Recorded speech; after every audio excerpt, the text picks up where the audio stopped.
If I'm really motivated to run that 10K for some reason, let's say I'm raising money for an illness that's really affected my family, or I'm doing this with a group of people I'm just delighted to spend time with. If I have a purpose, I'm much more likely to do the hard work. Expanding possibilities, the mindset zone.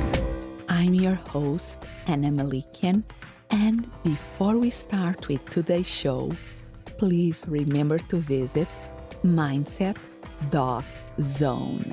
Yes, instead of .com, it's .zone.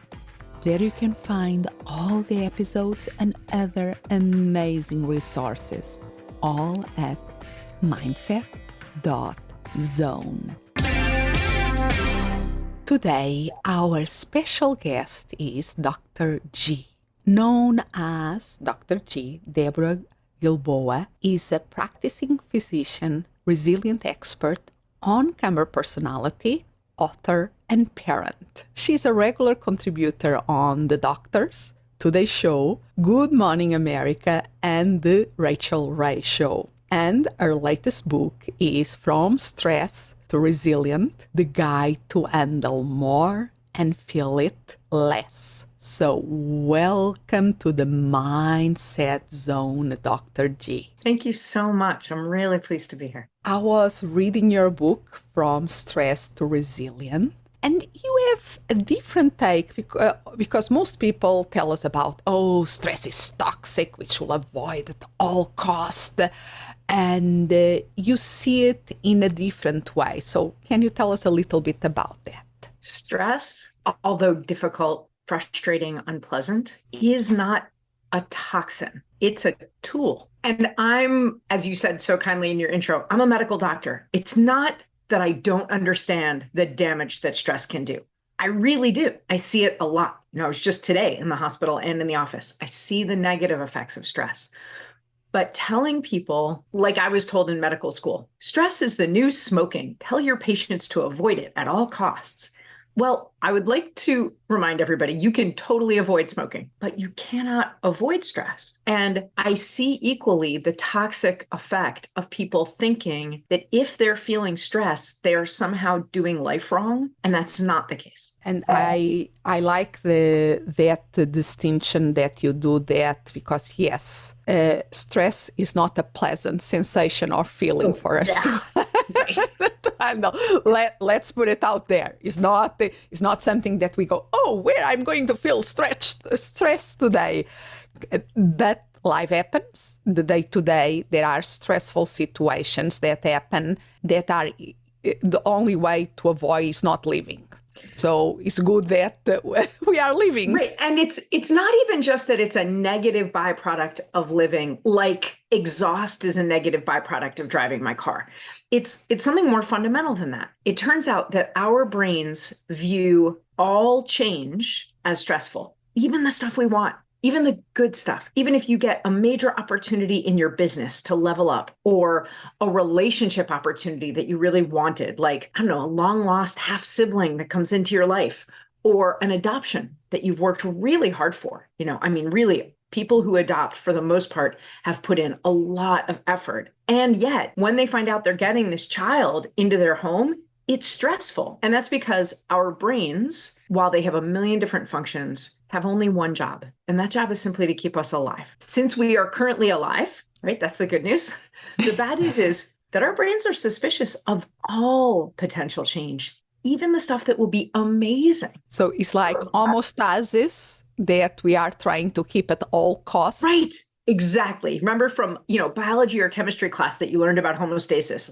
The body wants to keep things as is, even when that's not the best thing for us, for example. And so when we say, maybe we need a change, or I see a change is coming, even if it's the most incredible thing, our brain says, hang on. And it has these 3 reflex reactions. It says, what could I lose? Should I trust this? And what will be uncomfortable about it, even if it's something you think is the most amazing, wonderful thing. Like you find out from your family, they're giving you your dream vacation for your birthday. even while you might feel honored and thrilled and so excited and so happy, your brain will still say, wait, what could I lose? What was I going to do for my birthday that I'm not going to get to do? Or what won't we be able to afford because we're doing this? Or who in my family will be mad because they're not invited? And then distrust. Did they really plan it right? Is it really the place I would have chosen? Do they really know what they're doing? Did they spend money we don't have? Do we have a bunch of credit card debt now? And then even if your brain starts to recognize, or maybe they present you with answers, everybody's coming, it's totally paid for, there's no credit card debt, then your brain frustratingly says, well, what's going to be uncomfortable about it? Because, if I was planning this trip to the mountains that I've always wanted, I would have acclimated myself. I would have done all this exercise first so I'd be in better shape. Or will the pillow be right? Or can we get a cake I really like for my birthday because maybe there isn't a good bakery there? None of these are life-threatening problems. And our brain insists on checking to see first loss and then distrust and then discomfort. And these three reflexes, they're not because you're not open to new ideas. They're not because you're not adventurous or open-minded or smart enough or strong enough. They're just your brain trying to keep you alive. And I love this example because initially when you're speaking, I was thinking, and even when I had my daughter, that was something that we wanted, something that we were very happy about, but there was stress associated with it. And loss of sleep, will I be a good parent, and comfortable in many ways, in many things. And I have 4 kids in their teens and 20s. There's still stress associated with it. And they're my favorite people in the universe. Yes. So I like these concrete kind of situations that is part of how we react to change, how we adapt to change that we want and change, and sometimes the curveball that is thrown at us. So what can we do about it? So, okay, if the bad news is that our amygdala, that's the part of the brain right in the center of our skulls, that insists on looking at all change as suspect, the good news is that although we cannot turn that safety mechanism off, we can turn it down. And we can actually always turn it down, because all we have to do is ask ourselves a question. We don't even have to have the answer to the question. We just have to ask ourselves, what choices do I have? When we ask that question, we engage, for those science nerds out there like me, the prefrontal ventromedial cortex, this thing right behind your forehead at the front of your brain. And it, as I said, it doesn't turn off the amygdala, but it dials it down from a 10 to a 5-ish, depends on the person. And as soon as you ask yourself, what choices do I have? Basically, you begin to think, and that changes the brain chemistry, and it allows you to have those feelings. It won't magically turn off loss or distrust or discomfort, but it allows you to think past them. And as soon as you start to think, what choices do I have? If you're able to make a list, or if you really feel stuck, ask someone else or do a little research, then you can engage with one or more of those choices. And that allows you to reunify and be resilient. And that takes me to something that you have in the book that I really appreciate, because I agree a lot with it. This is like develop some mental fitness. Is not, because I think if somebody out there is listening to us speaking and then he feels stress, he feels the loss, trust, and all the discomfort associated with it, and goes, okay, what is the choices do I have? Nothing. Oh my gosh. And build even more stress. Nothing I can do. It's like if you decide to, okay, I'm going to run 10 miles without any training. Right. Exactly. Listen, there is an idiom in English that I really despise, and it is, what doesn't kill you makes you stronger. But I observe that what doesn't kill us makes us miserable. And if just going through difficult things were enough, then everyone we know would, at a certain point in their lives, easily navigate all the difficult things. But we all know someone, and I'm asking everyone who's listening to think, without telling anyone, of one person in your life who, no matter how many bad things they go through, it never gets any easier for them. They always feel oppressed and overwhelmed. So if just going through bad things were enough, I think that's the same as saying that I trained for a marathon by losing my car in the parking lot repeatedly. Right?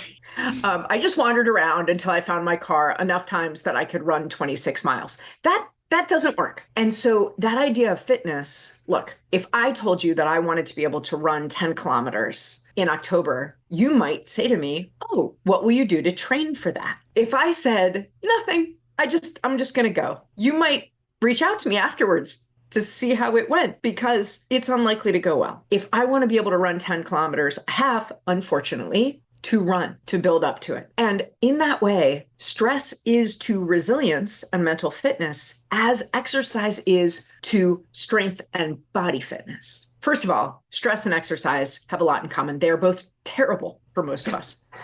Most of us can't stand either one. But another similarity, and this is where I point out that people are not wrong that stress can be really damaging. Another similarity is if I decided I was going to train for that 10K and you knew that I had recently recovered from an ankle fracture, you might say, "Are you ready? Have professionals told you that that's a reasonable thing to do right now? Do you need more recovery time?" Because recovery requires just comfort. Recovery requires time and comfort. Resilience requires stress and change. Repeat that, please. Recovery requires comfort and time. But resilience, that mental strength, that requires stress and change. I don't want anybody doing this injured. And I think one of the places that people really struggle is that I can choose whether or not to exercise, but I can't choose all of my stressors, not the timing, not the amount. So people may be listening and thinking, "Okay, Dr. G, that's really nice," as if I can say, "Oh, stressor, no, thank you. I'm not interested today. I'm going to stay on the couch." We don't get to do that the way we do with exercise. This is the place where it's not a perfect analogy.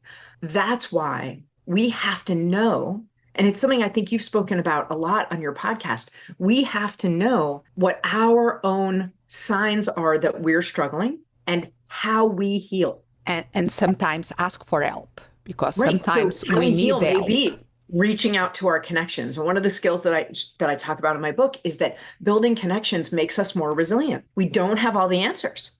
Setting boundaries makes us more resilient, because every time you say yes to something, you are saying no to something else. And usually, entrepreneurs, that something is your own safety. And I see you are touching here so great points, in my opinion, that are so important for us to reflect about, because it's like I think nobody will demand somebody to run the marathon just to keep up with that metaphor and analogy without some preparation and training. But sometimes in the workforce, people are demanding a lot because we are in this constant change kind of environment. And they are demanding a lot of the workforce, of people in teams and people in situations, without giving them the conditions for the training, for doing that preparation. Even if they are not recovering of anything, if everything is okay, they still need training. They still need to tap and to develop those muscles that allows them to be more resilient. I think you're absolutely right. And I think leaders today, especially in business, but I would imagine in most communities actually, are in a really tough spot because of this narrative that stress is always toxic. We've been taught to believe that if we're causing stress in someone's life, we are the villain, like Disney level villain, rubbing our hands together and thinking about how we're going to make people miserable. And that's not reasonable, because leaders' jobs are to introduce or navigate change. If you run an organization of any kind that is undergoing no change at all, this is your moment. Take your vacation. This is when your group is least likely to need you. But as soon as there's change, that's when we need good leadership. So if a leader thinks, "Boy, if my people are stressed, I'm doing something wrong," they are not going to be able to be successful. That is tying both their hands behind their back. What we need to know as leaders is not how to never cause stress. It is how to be as if we are coaches of elite athletes, as we help them navigate that stress, navigate that change. Develop the skills necessary for when stress happens, because it's going to happen, and if change happens, stress is there. But to allow us to have everything that we need to give us the best options to use it to our benefit and the benefit of the team or the work that we are doing. Anna, do you know the idiom, building the plane while you're flying it? Yes. This is what leaders have to be able to do. We can't say, well, as soon as things slow down, I'll build my team's resilience. Because as far as I can tell, in this decade, in this millennium, things don't slow down. And maybe they will, that would be lovely, but waiting for it seems to be a poor business strategy. So we do have to be able to navigate the change that's going on. And instead of also hoping for a little carve out time to build resilience, the trick is to use the change we're experiencing now to build the resilience that we want in the future. So you repeat a lot that this word resilience, that is one term that we see coming up a lot from articles to people speaking about. And because there are so many people speaking about this, I would like to ask you, what is your definition within this context of resilience? Thank you for asking. The definition that I use and a lot of social scientists use is the ability to navigate change and come through it mission-oriented. So for an individual, I might say my ability to navigate change and come through it true to my intentions or my purpose. But for an organization, and most of the work that I do is with companies, it is about the ability to navigate change and come through it still pointed at your mission, whatever that is. The reason that that matters is because just as if I'm really motivated to run that 10K for some reason, let's say I'm raising money for an illness that's really affected my family, or I'm doing this with a group of people I'm just delighted to spend time with. If I have a purpose, I'm much more likely to do the hard work. So one of the things that's most valuable to companies is to hone their mission to something that everyone in the company has clarity around and can speak out loud. Yeah, and they find the meaning and they find the purpose. That is so important, and I think is one of the best antidotes to the great resignation that everybody's complaining about. Because if they don't find that meaning, that purpose to the mission, it's just under stress. It's just easy to say, okay, I'm going to get another job. There is another offer over there. Why not? You know, I was doing some work with, and they've given me permission to tell this story, so I get to tell who it is. I was working with a company called Prolacta, and we were doing a great deal of work. And at some point I said, could you please, and I was polling them anonymously. And I said, could you please sum up your mission? Why does your company do what it does? Why would you put in the hard work? And then later I asked them to tell me why they were tied to their mission. But first, what's your company's mission? And their company's mission is to feed hungry babies. Sweet. And they all knew it, right? I mean, it wasn't that I got lots of different people and that's what I figured out from all their various answers. Everybody wrote, we feed hungry babies, we feed hungry babies, we feed hungry babies. And they are crystal clear about their mission. They have been navigating some very big changes, but it is a mission that is easy to get behind. Yeah. And so it makes resilience not easy, but easier. It makes it much more tangible. So it can be a work in individual level, knowing Yes. what is our purpose and develop that resilience to navigate change and come through with that mission clear and that purpose clear. Can be in a team finishing a certain project in order to achieve certain goals. But again, getting that team, that group of people being resilient to navigate the change. And the organization, like a company that you are describing, if people have clarity about the mission, they can navigate change and come through in a way that is still alignment with their values. Many of the companies that I work with called me early in the pandemic, partially because, as it happens, I'm also a medical doctor, right? So I was understandably a lot of people's first call. What is this and how do we navigate it? And a lot of that came down to should we stay open or should we close? Should we keep our offices open or send everyone home? You know, it was really this stick together or separate, whether it was to serve people in a particular place or just how they brought their company together.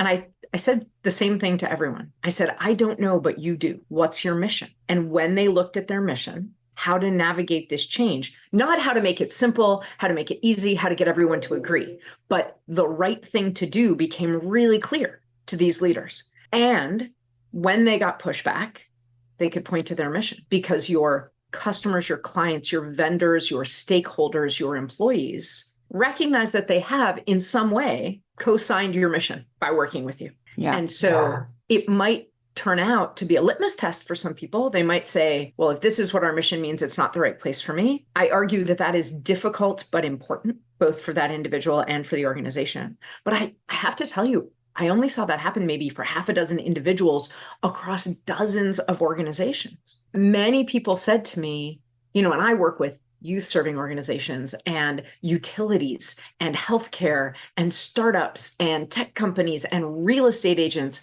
And they all said either, yeah, that's what we have to do, or, oh, I don't like it, but I see why that's what we have to do. And thinking about the COVID what situation, that illustrates building the plane as we are flying it, because was really for everybody. There was not a roadmap for sure. But it's also like absolutely a stressful situation worldwide that gave the opportunity for us to reinvent and redo things, and for some companies to do work to become more change competent. And that is one of the things that you help your clients with, them to be. So how do you work in organizations for that? And any tip for individuals too?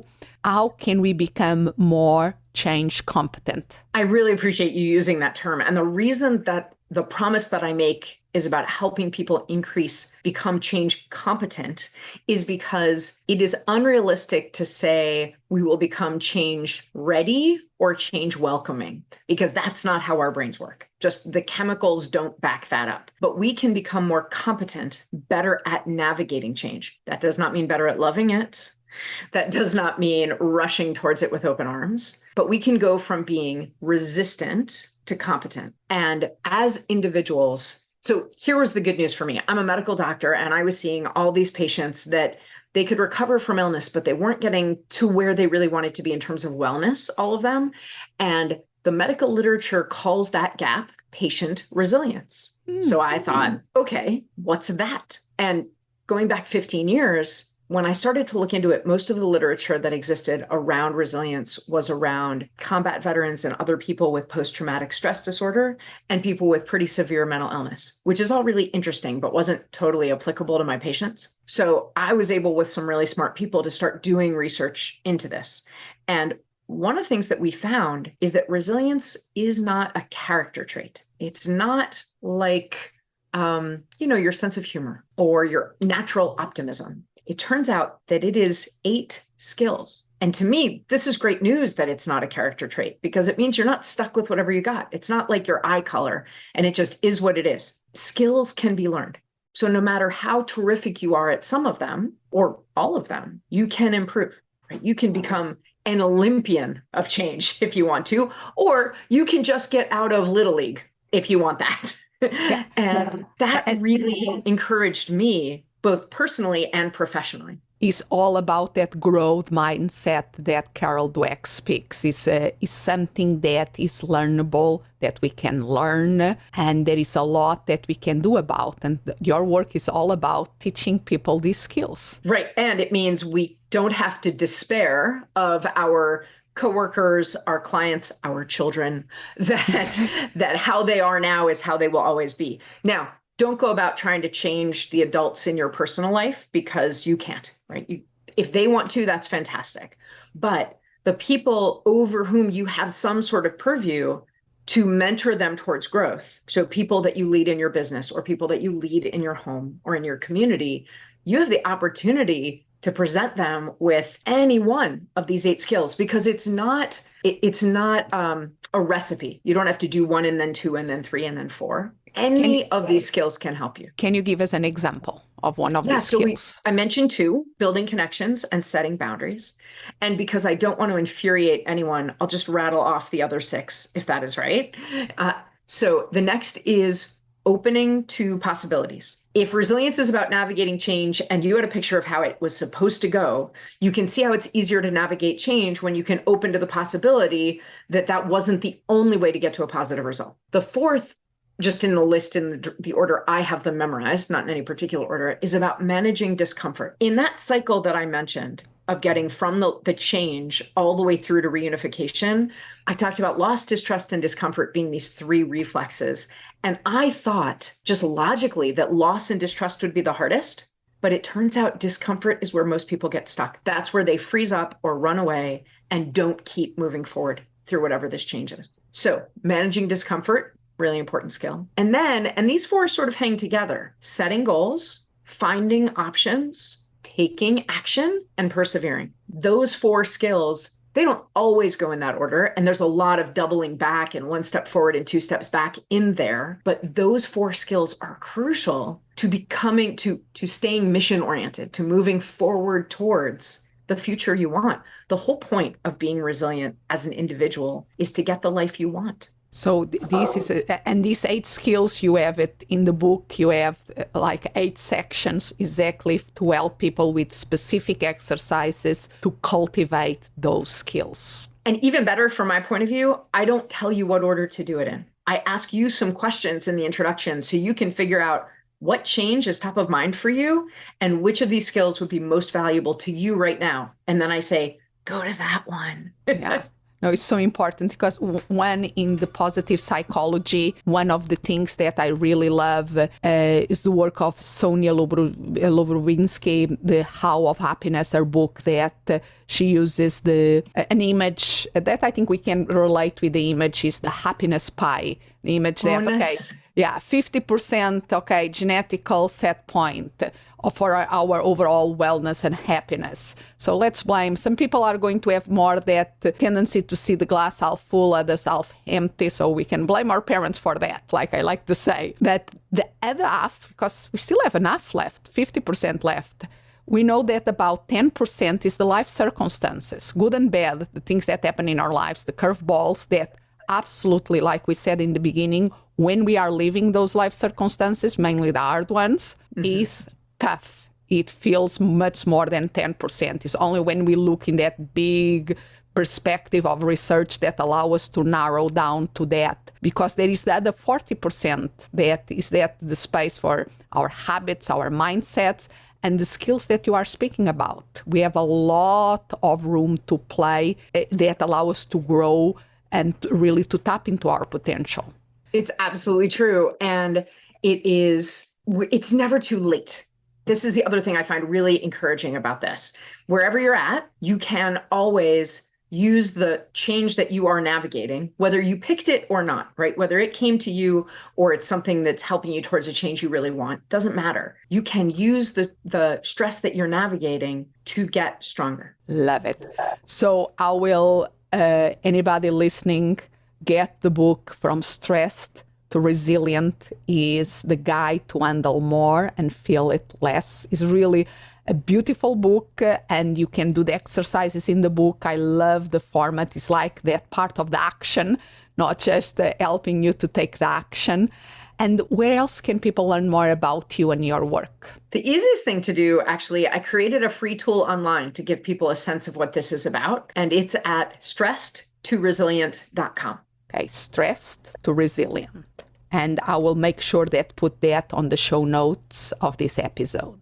And if they want to get you as a speaker, you are a keynote speaker that you can energize a room very well. Where can people learn more about that? The easiest place to find me is my website, which is askdrg.com. So easy, askdrg.com. So thank you so much for your time today. Thank you for having me. And thanks everybody who spent this time with us. Expanding possibilities. The Mindset Zone. Thank you for listening, and remember to visit mindset.zone. Yes, instead of .com, it's .zone. There you can find all the episodes and other amazing resources, all at mindset.zone. As always, I'm so grateful you are here. Expand what's possible. For you, for the ones around you, for the world.